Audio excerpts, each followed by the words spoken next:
എന്നാൽ സഹോദരന്മാരെ, ഞാൻ ഇന്നലെ രാത്രി ഒരു സ്ഥലത്ത് വയറ് പറഞ്ഞു. വയറ് കഴിഞ്ഞ് വരുമ്പോൾ ഒരാളൊരു കവറ് തന്നു.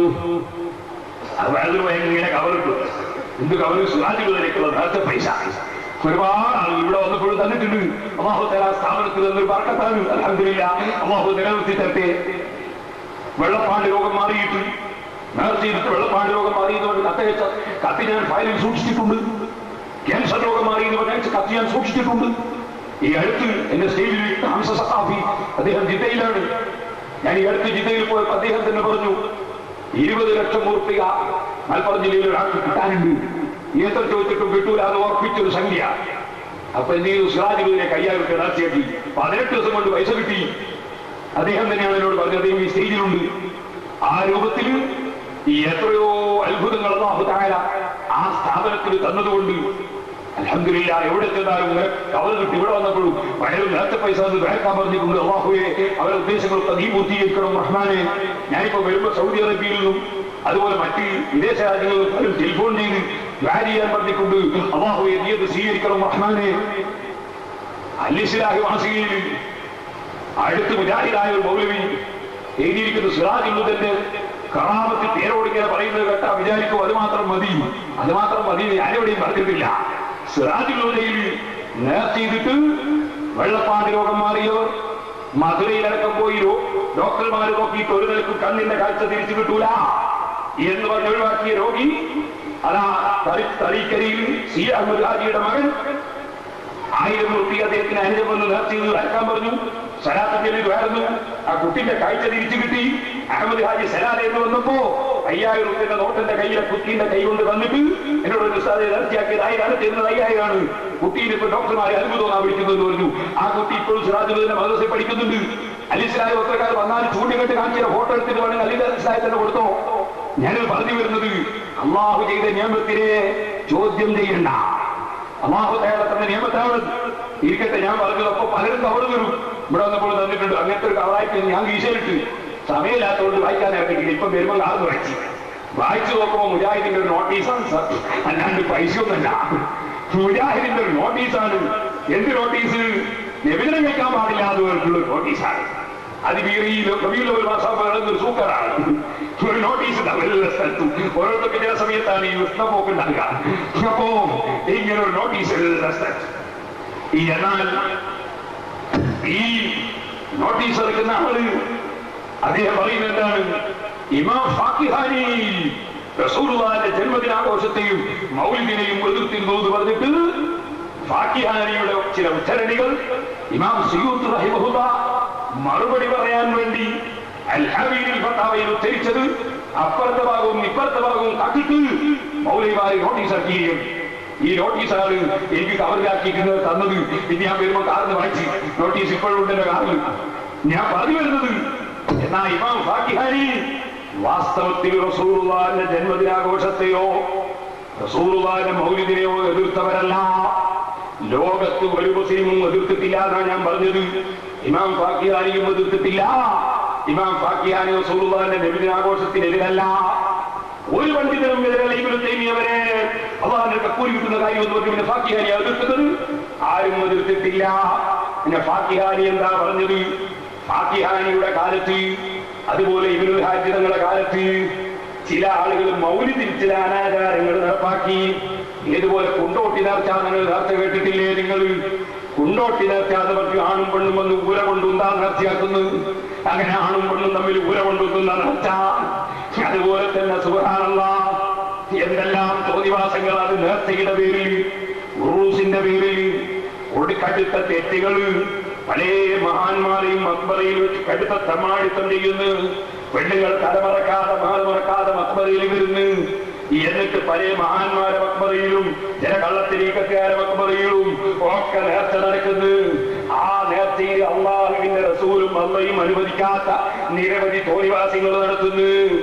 എന്തെല്ലാം ഭീമാപ്പള്ളി നേർച്ച, കുണ്ടോട്ടി നേർച്ച, സുബ്ഹാനല്ലാഹ് ഒറ്റപ്പാലത്ത് അവിടെ വേറൊരു നേർച്ച, അങ്ങനെ തൃശൂർ ജില്ലയിൽ വേറൊരു നേർച്ച. ഞാൻ ഓരോന്ന് പറയുന്നില്ല.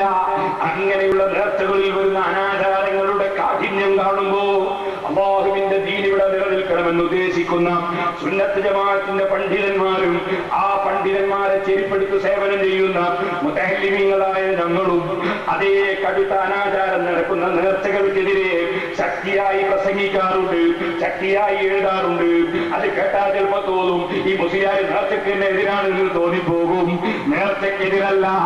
യുഹൂന ബിന്നദിരി വയഖാഫൂന യൗമൻ കാന ശർറുഹു മുസ്തതീറാ. നേർച്ച വീട്ടുന്നവരെ ഖുർആൻ പ്രശംസിച്ചതാണ്. നേർച്ചയ്ക്ക് നമ്മൾ എതിരല്ല, ഉറൂസിനെതിരല്ല, സിയാറത്തിനെതിരല്ല. പക്ഷേ തെമ്മാടിത്തം നടക്കുന്ന നേർച്ചയ്ക്കെതിരാണ്. അപ്പൊ നേർച്ച തെമ്മാടിത്തം നടക്കുന്ന നേർച്ചയ്ക്കെതിരെ പണ്ഡിതന്മാരെ പ്രസംഗം കേൾക്കുമ്പോ ഇയാൾ നേർച്ചയ്ക്ക് തന്നെ എതിരാണെന്ന് തോന്നിപ്പോകുന്ന നിലക്ക് ഗൗരവത്തോടെ പണ്ഡിതന്മാര് സംസാരിക്കും.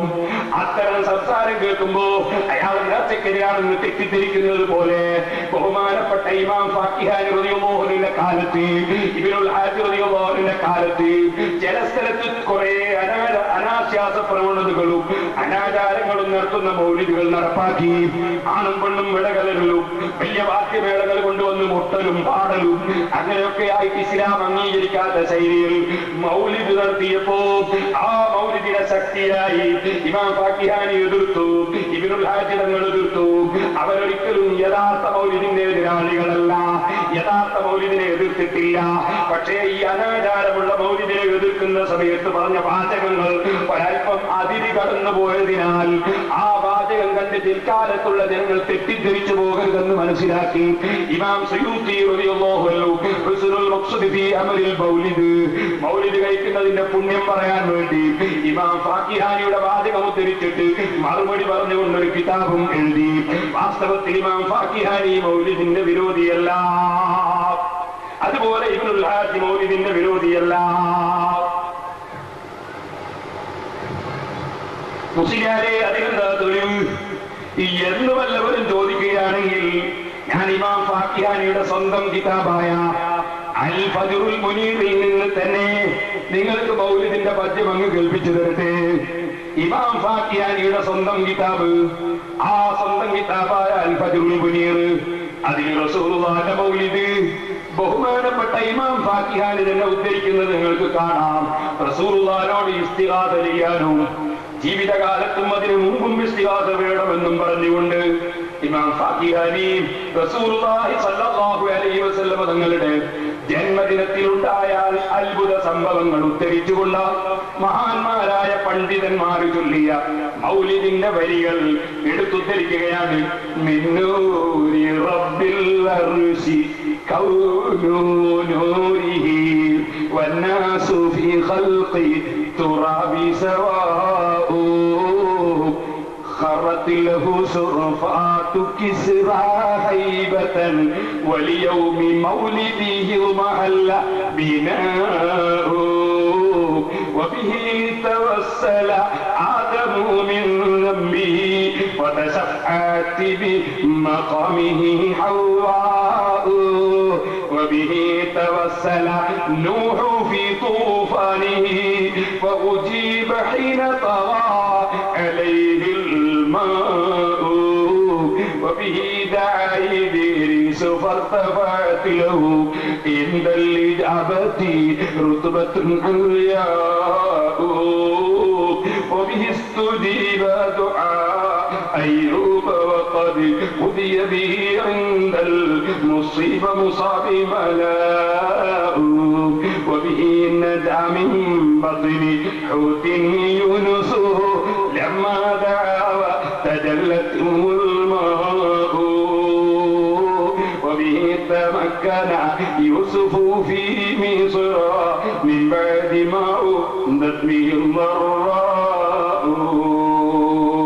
ഇങ്ങനെ പറഞ്ഞുകൊണ്ട് റസൂലുള്ളാഹി സ്വല്ലല്ലാഹു അലൈഹി വസല്ലം തങ്ങളുടെ മൗലിദ് റസൂലുള്ളാഹിയുടെ മദ്ഹ് ഗാനം ബഹുമാനപ്പെട്ട ഇമാം ഫാക്കിഹാനി എടുത്തുദ്ധരിച്ച കൂട്ടത്തിൽ നിങ്ങൾ കണ്ടോ? റസൂലുള്ള ജനിച്ച ദിവസത്തെ കുറിച്ചും ജന്മദിനത്തിൽ ആഘോഷ സമയത്തുണ്ടായ അത്ഭുതങ്ങളെ കുറിച്ചും ബഹുമാനപ്പെട്ടവർ തന്നെ ഉദ്ധരിക്കുന്നത്.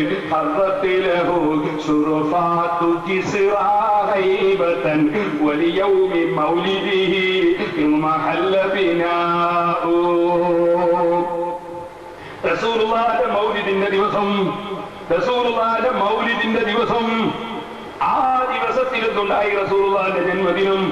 ആ ജന്മദിനത്തിൽ കിസ്റ രാജാവിന്റെ കോട്ടയുടെ മേലെ നിന്ന് ഗോപുരങ്ങളതാ ഉരുണ്ടുരുണ്ടി വീഴുന്നു. പല അധികാരികളുടെയും ബിൽഡിങ്ങുകളതാ തകർന്നു വീഴുന്നു.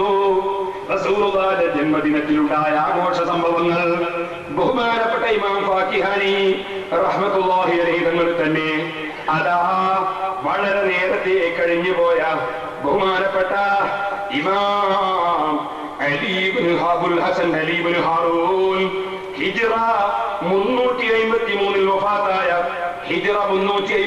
വഫാത്തായ ആ മഹാപണ്ഡിതന്റെ വാചകങ്ങൾ ഉദ്ധരിച്ച് ഇമാം ഫാക്കിഹാനി തന്നെ റസൂലുള്ളാഹിന്റെ ജന്മദിനത്തിലുണ്ടായ സംഭവങ്ങളും റസൂലുള്ളാഹിന്റെ മൗലിദും ഉദ്ധരിച്ചത് കാണാം.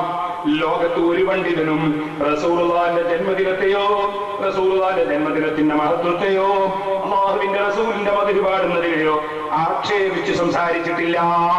അങ്ങനെ ആരും തെറ്റിദ്ധരിക്കേണ്ടതില്ല. അതേ സമയത്ത് മൗലിദിന്റെ പേരിൽ അനാചാരം നടന്നപ്പോ അതിനെ ശക്തിയായി എതിർത്തിട്ടുണ്ട്. ഇതുപോലെ നിങ്ങൾക്ക് കാണാം ബഹുമാനപ്പെട്ട ഇബ്നുൽ ഹാജി റഹ്മത്തുള്ളാഹി അലൈഹി അദ്ദേഹത്തിന്റെ അൽ മദ്ഖൽ എന്ന് പറയുന്ന കിതാബില് ബഹുമാനപ്പെട്ടവർ അല്ലാഹുവിന്റെ റസൂലിന്റെ ജന്മദിനത്തിന് ബഹുമാനം പറയുന്ന കൂട്ടത്തിൽ ബഹുമാനപ്പെട്ടവർ പറഞ്ഞു, ഈ റസൂലുള്ള ജനിച്ച ദിവസം നല്ല സൽക്കർമ്മങ്ങളെ കൊണ്ട് ഈ മാസത്തെ ബഹുമാനിക്കുന്നതിന് പകരം നിങ്ങൾ തെമ്മാടിത്തം ചെയ്യുന്നത് ശരിയാണോ? ഇബ്നുൽ ഹാജി തങ്ങളും അതേ ആശയമാ പറയുന്നത്. ബഹുമാനപ്പെട്ടവർ പറയാണ്, ഓ ജനങ്ങളെ, ഈ റസൂലുള്ളാഹിന്റെ ജന്മദിനാഘോഷത്തിന്റെ രാത്രിയല്ലാത്ത മറ്റ് രാത്രികളിൽ തന്നെ വാദ്യമേളങ്ങളൊക്കെ കേട്ടാൽ വളരെ മോശമല്ലേ?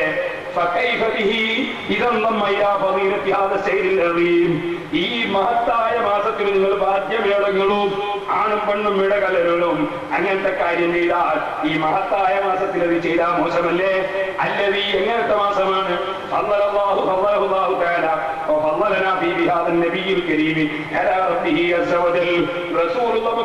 ബഹുമാനിച്ച മാസമല്ലേ റബീഉൽ അവ്വൽ?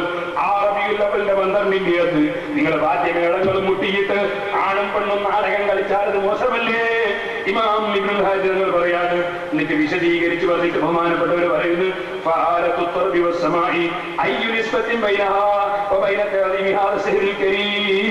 ഈ ബഹുമാനമുള്ള മാസത്തെ ബഹുമാനിക്കുന്നതിന്റെയും മുട്ടുകയും പാടുകയും ചെയ്യുന്നതിന്റെ ഇടയിൽ എന്ത് ബന്ധമാണുള്ളത്?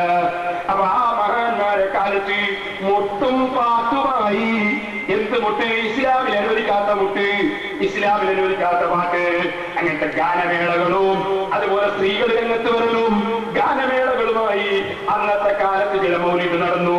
ആ മൗലിദിനെയാണ് ഇബ്നുൽ ഹാജി തങ്ങൾ വിമർശിക്കുന്നത്. നേരെ മറിച്ച് റസൂലുള്ള ജനിച്ച മാസത്തിന് ബഹുമാനമുണ്ടെന്ന് വ്യക്തമായി പറഞ്ഞുകൊണ്ട് ബഹുമാനപ്പെട്ടവർ തന്നെ പറയുന്നത് കാണാം. ഈ മഹത്തായ മാസത്തെ ബഹുമാനിക്കൽ നല്ല സൽക്കർമ്മങ്ങൾ വർദ്ധിപ്പിക്കൽ കൊണ്ടാണ് ഈ മാസത്തെ ബഹുമാനിക്കേണ്ടത്. ധർമ്മം കൊടുത്തുകൊണ്ടാണ് ബഹുമാനിക്കേണ്ടത്. സൽക്കർമ്മങ്ങൾ പലതും ചെയ്തുകൊണ്ടാണ് ഈ മഹത്തായ മാസത്തെ ബഹുമാനിക്കേണ്ടത്. ആണും പെണ്ണും ഇടകലർന്ന് പാട്ടുപാടിയിട്ടല്ല. അപ്പൊ നിങ്ങൾ മനസ്സിലാക്കണം, ഇബ്നുൽ ഹാജി എതിർത്തതും അതുപോലെ ഫാക്കിഹാനി എതിർത്തതൊക്കെ അന്നത്തെ കാലത്ത് നടന്ന ആ തെറ്റായ മൗലിദിനെയാണ്. ശരിയായ മൗലിദിനെ ഒരു പണ്ഡിതനും ചോദ്യം ചെയ്തിട്ടില്ല. അത് റസൂലുള്ളാഹിനെ സ്നേഹിച്ച് ചെയ്യുന്നത് കൊണ്ട് വലിയ പ്രതിഫലം കിട്ടുന്ന പുണ്യകർമ്മമാണെന്ന് ഇബ്നു തൈമിയ്യ തന്നെ പറഞ്ഞാൽ പിന്നെ ഞാൻ പറയേണ്ടതുണ്ടോ? ഇബ്നുൽ ഹാജി തങ്ങൾ വീണ്ടും പറഞ്ഞില്ലേ, ഫയംബഗി അൻ നഹ്തരിമഹു ഹഖൽ ഇഹ്തിറാ. ഈ ബഹുമാനത്തെ, ഈ മാസത്തെ അങ്ങേയറ്റത്തെ പവിത്രത കണക്കിലെടുക്കൽ നമുക്ക് നിർബന്ധമാണ്. ബഹുമാനമുള്ള മാസങ്ങളെ അല്ല ബഹുമാനിച്ചതുപോലെ നമ്മൾ ഈ മാസത്തെ ബഹുമാനിക്കേണ്ടതാണ്. ഫയം എന്ന് അദ്ദേഹം വിശദീകരിച്ച് പറയുകയാണ്. എന്നിട്ട് അതിന്റെ തെളിവുകളും ഞാൻ നേരത്തെ പറഞ്ഞ വെള്ളിയാഴ്ചയുടെ ബഹുമാനവും അതുപോലെ തിങ്കളാഴ്ചയുടെ ബഹുമാനവും അതുപോലെ ആശൂറായിന്റെ ബഹുമാനവും ഒക്കെ അതിന്റെ തെളിവുകളായി ബഹുമാനപ്പെട്ട ഇബ്നുൽ ഹാജി തങ്ങൾ പറയുന്നു. ഇനി നിങ്ങൾ നോക്കൂ, മഹാനായ ഇമാം സുയൂത്തി റളിയല്ലാഹു അൻഹു ബഹുമാനപ്പെട്ടവർ നബി സല്ലല്ലാഹു അലൈഹി വസല്ലമ തങ്ങളുടെ ജന്മദിനാഘോഷത്തെ സംബന്ധിച്ച് വിശദീകരിച്ചുകൊണ്ട് പറയുന്നു, അത് വളരെ പുണ്യമുള്ളത് തന്നെ, വളരെ സ്ഥാനമുള്ളത് തന്നെ. ബഹുമാനപ്പെട്ടവർ പറയുകയാണ്, വൽ ജവാബു ഇൻദി, അതേ റസൂലുള്ളാഹിന്റെ ജന്മദിനാഘോഷത്തെ സംബന്ധിച്ച് എന്നോട് ചോദിച്ചാൽ എന്റെ മറുപടി അന്ന അസ്ലൽ അമലിൽ മൗലിദിൽ ലദി ഹുവ ഇജ്തിമാഉൻ നാസി വഖിറാഅത്തു മാ യതയസ്സറ മിനൽ ഖുർആനി വരിവായത്തുൽ അഖ്ബാരിൽ വാരിദതി ഫീ മബ്ദഇ അംരി നബി സ്വല്ലല്ലാഹു അലൈഹി വസല്ലം വമാ ബഖയ ഫീ മൗലിദിഹി മിനൽ ആയാതി ثم يعد لهم سمات يأكلونه وينصرفونه من غير زيادة على ذلك. അതേ റസൂലുള്ളാഹിന്റെ ജന്മദിനത്തിൽ ജനങ്ങൾ ഒരുമിച്ചുകൂടി ഖുർആൻ പാരായണം ചെയ്യുകയും റസൂലുള്ളാഹിന്റെ ആദ്യകാലത്തുള്ള സംഭവങ്ങൾ വിവരിക്കുന്ന ഹദീസുകൾ പറയുകയും റസൂലുള്ളാഹിന്റെ ജന്മദിനത്തിലുണ്ടായ അത്ഭുതങ്ങൾ പറയുകയും പിന്നീട് ഭക്ഷണങ്ങൾ കൊണ്ടുവന്ന് വെച്ച് ജനങ്ങൾ ഭക്ഷണം കഴിച്ച് സന്തോഷപൂർവ്വം പിരിഞ്ഞു പോവുകയും ചെയ്യുന്ന ഏർപ്പാടുണ്ടല്ലോ. മിനൽ ബിദഇൽ ഹസനത്തില്ലത്തി യുസാബു അലൈഹാ സാഹിബുഹാ. അത് പടച്ചറബിന്റെ അടുക്കൽ പ്രതിഫലം കിട്ടുന്ന അതേ പടച്ചറബിന്റെ അടുക്കൽ പ്രതിഫലം കിട്ടുന്ന നല്ല ആചാരങ്ങളിൽപ്പെട്ടതാണ്. എന്തുകൊണ്ട് അത് റസൂലുള്ളാഹി സ്വല്ലല്ലാഹു അലൈഹി വസല്ലം തങ്ങളുടെ മഹത്വത്തെ ബഹുമാനിക്കലാണ്. സന്തോഷം പ്രകടിപ്പിക്കലാണ്. അത് റസൂലുള്ളാഹിന്റെ ജന്മത്തിലുള്ള സന്തോഷം പ്രകടിപ്പിക്കലാണ്. അത് വലിയ പ്രതിഫലം കിട്ടുന്ന കാര്യമാണ്. ഇമാം സുയൂത്തി ഇങ്ങനെയാണ് ഫത്വയിൽ പറയുന്നതെങ്കിൽ ഇമാം ഇബ്നു ഹജർ അൽ അസ്ഖലാനി റഹിമഹുല്ലാഹ് ഈ സംഭവത്തെ കുറിച്ച് തന്നെ വിശദീകരിച്ചുകൊണ്ട് പറയുകയാണ്, ഓ ജനങ്ങളെ, ഫമൻ തഹറാ ഫീ അംരിൽ മഹാസിൻ വതജന്നബ ദിദ്ദഹാ. റസൂലുള്ളാഹിന്റെ മൗലിദിൽ നല്ല കാര്യം ഒരാൾ സൂക്ഷിച്ചു ചെയ്താൽ വതജന്നബ ദിദ്ദഹാ, അനാചാരങ്ങൾ ഒഴിവാക്കിയാൽ കാന ബിദഅത്തൻ ഹസന, അതൊരു നല്ല ആചാരമാണ്. വഇല്ലാ ഫലാ, അനാചാരമുണ്ടെങ്കിൽ അങ്ങനെയല്ല, അനാചാരം ഒഴിവാക്കിയാൽ നല്ല ആചാരമാണ്. അതെങ്ങനെയാ ചെയ്യേണ്ടത് എന്ന് ബഹുമാനപ്പെട്ടവർ വിശദീകരിച്ചിട്ട് ആശൂറാ ദിവസത്തിൽ നോമ്പെടുത്തതും കൂടി അതിന് തെളിവാണെന്ന് പറഞ്ഞതിന് ശേഷം ബഹുമാനപ്പെട്ട ഇബ്നു ഹജർ അൽ അസ്ഖലാനി തങ്ങൾ പറയുന്നു, ഫയസ്തഫാദു മിൻഹു, ആശൂറായിന്റെ ബഹുമാനവും അന്ന് ശുക്രിന് നന്ദി ചെയ്യാനും ഖുർആനും ഹദീസും പഠിപ്പിച്ചു നേരത്തെ ഞാൻ പറഞ്ഞില്ലേ, അത് വിശദീകരിച്ചിട്ട് ബഹുമാനപ്പെട്ടവർ പറയുന്നു, ഫയസ്തഫാദു മിൻഹു ഫീറു ശുക്രി ലില്ലാഹി അലാ മാ മന്ന ബിഹി ഫീ യൗമിൻ മുഅയ്യൻ. ഒരു നിർണയമായ ദിവസത്തിൽ അല്ലാഹു ഒരു അനുഗ്രഹം ചെയ്താൽ അതിന് ശുക്രിന്റെ പ്രവൃത്തി ആവശ്യമാണ്. അല്ലാഹുവിന്റെ അനുഗ്രഹം എന്താണ്?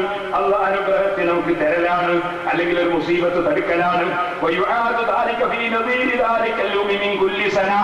ഓരോ വർഷവും ആണ്ടിലൊരിക്കൽ ആ ദിവസം അത് ആവർത്തിച്ചു വരുമ്പോൾ ആ ശുക്രിനെ ആവർത്തിച്ച് ചെയ്യപ്പെടേണ്ടതാണ്. അല്ലാഹുവിന് ശുക്ർ ചെയ്യൽ പല ഇബാദത്തുകൾ കൊണ്ടും അത് സാധിക്കുന്നതാണ്. ശുക്ർ പല ഇബാദത്ത് കൊണ്ടും സാധിക്കുന്നതാണ്. സുജൂദ് ഒരു ഇബാദത്താണ്. സുജൂദ് മാത്രം ചെയ്യാൻ പാടില്ല, അത് സുന്നത്ത് നിസ്കാരം വർദ്ധിപ്പിച്ചുകൊണ്ട് ചെയ്യേണ്ടതാണ്.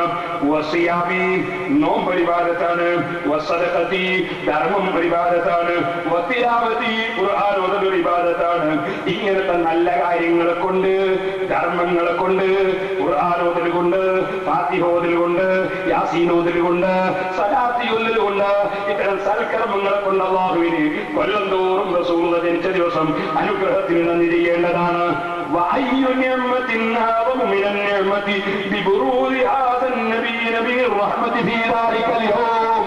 മൂന്ന് ലക്ഷത്തോളം ഹദീസ് പാഠമാക്കിയ മുജാഹിദും ജമാഅത്ത് ഇസ്ലാമിയും ഒക്കെ എല്ലാ പുസ്തകത്തിലും മാസികയിലും പ്രസംഗത്തിലും അടിക്കടി എടുത്ത് പേരെടുത്ത് പറയുന്ന പണ്ഡിതനായ ഇമാം ഇബ്നു ഹജർ അൽ അസ്ഖലാനി ഫത്ഹുൽ ബാരിയുടെ മുസന്നിഫല്ലേ, ബഹുമാനപ്പെട്ടവർ പറയാണ്, ഈ അനുഗ്രഹത്തിന്റെ മുഹമ്മദ് നബി ജനിച്ചതിനേക്കാൾ വലിയ അനുഗ്രഹം വേറെ ഏതാണ് മോനെ?